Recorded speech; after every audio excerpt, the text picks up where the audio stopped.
Assalamu Walaikum. Hello friends, how are you? Welcome back to my another video. In this video, how to open Excel worksheet on desktop. Let's get started. At first, you open your computer, then go to the start button, then find and select the Excel software. Now I am write the Excel and click this Excel app or software. Then wait some moment to open this.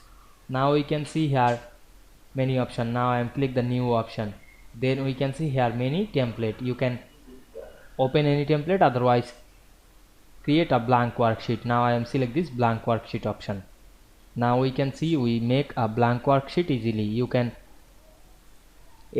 write or make any formula to this worksheet. I hope you enjoyed my video. Please like, comment, share and subscribe my channel. Thanks for watching.